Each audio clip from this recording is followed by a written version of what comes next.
This is a 1982 Philadelphia minted Roosevelt dime, and it's worth over $2,000. Why is this 1982 dime worth so much? Let's talk about the mint mark, or the lack of the mint mark. It can be a little confusing whether your Philadelphia minted coin is supposed to have a P or not have a P. The P mint mark was first added to the dime in 1980. So there should be a mint mark on the 1982 Roosevelt dime right here, directly above the 2 in the year the coin was minted. This 1982 dime doesn't have a mint mark, and that's why this is worth so much more than the 1982 P. There haven't been too many of these found and graded according to PCGS, but based on the $2,000 sale, it might be well worth your time to make sure you check every single 1982 dime you come across.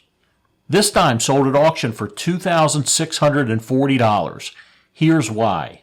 If you're a seasoned collector or coin roll hunter, you may have already picked up on the subtle curve of the dime and the odd thickness of the edge of the coin.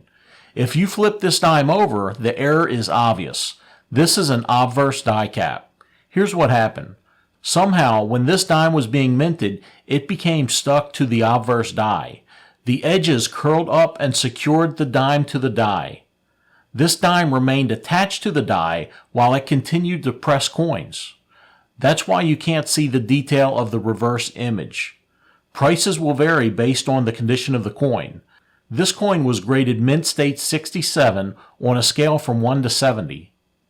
This odd colored dime sold at auction for almost $3,500. Do you know why? Take a look at this 1964 dime compared to a normal-looking 1964 dime. What do you think happened here to make this dime so valuable? 1964 dimes are supposed to be made from a planchet that is mostly silver. This dime is made mostly of copper. Here's what we think happened.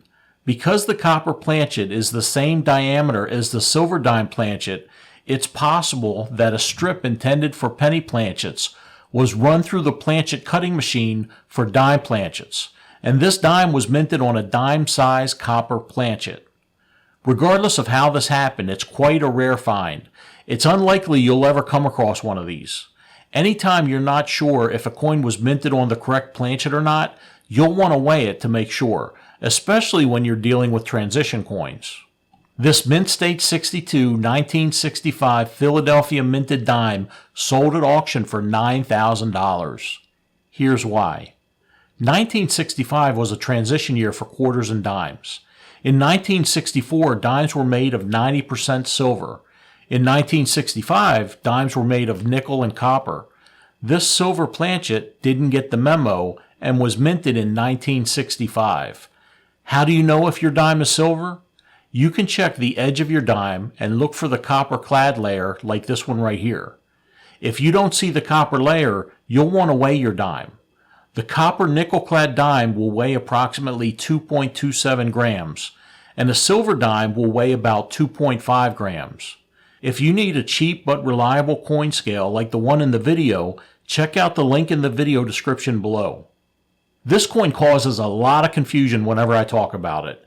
It's worth knowing about because this one right here, it sold at auction for $45,600.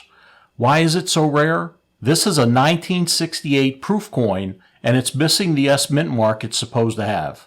Proof dimes were minted as part of proof sets and come in a plastic case like this one right here. So you're not going to find one of these in circulation.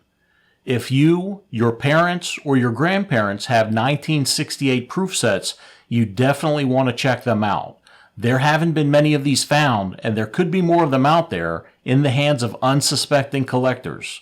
So make sure you check your proof sets. If you want to learn more about valuable coins, click on that video to the left. Thanks for watching.